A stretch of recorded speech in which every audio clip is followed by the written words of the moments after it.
Alors, je pense à la cour de Versailles, où les grands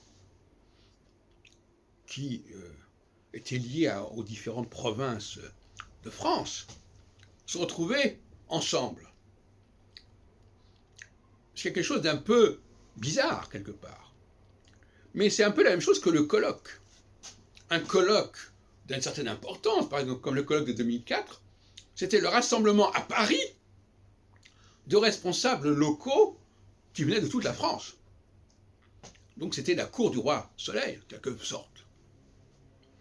Et il faut bien comprendre que la phase solsticiale, puisque c'est là dont il s'agit, la phase où l'archer leader, le super leader, est capable de réunir les petits leaders locaux, eh bien, c'est une phase de rassemblement, mais une phase de rassemblement qui va empêcher les leaders locaux de faire leur travail sur place, quelque part.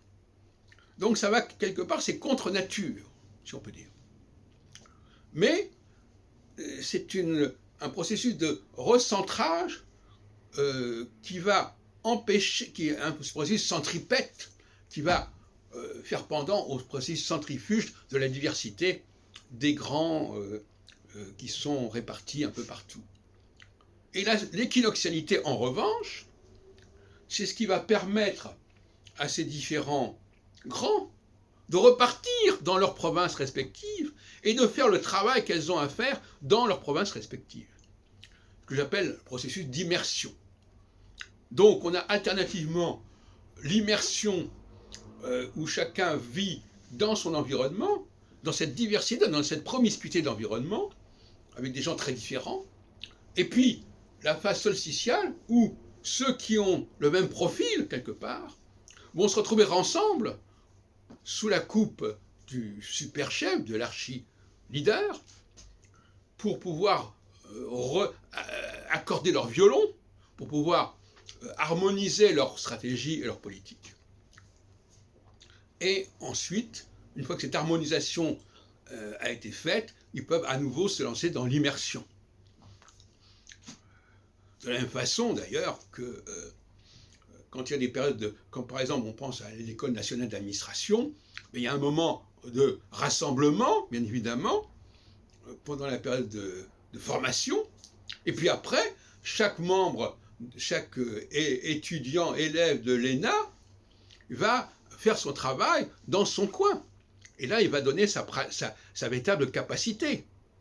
En fin de compte, quand on est ensemble, quand tous les gens d'un même groupe sont ensemble, il y a des choses qu'ils ne peuvent pas faire. L'exemple le plus simple, c'est que j'ai d'ailleurs abordé avant-hier, je crois, c'est si vous mettez des femmes ensemble, elles pourront discuter ensemble, elles pourront parler du féminisme, etc., mais elles ne pourront pas engendrer à ce moment-là, elles ne pourront pas faire le travail d'accouchement, etc., puisqu'il n'y aura pas d'hommes avec elles. De même que si des médecins se réunissent entre eux, ou des astrologues se réunissent entre eux, eh bien, ils pourront discuter entre eux, mais ils ne pourront pas appliquer leur science à ce moment-là, puisque la clientèle, les patients, les clients qui correspondent à leur activité, ne sera pas invité à ce genre de cénacle.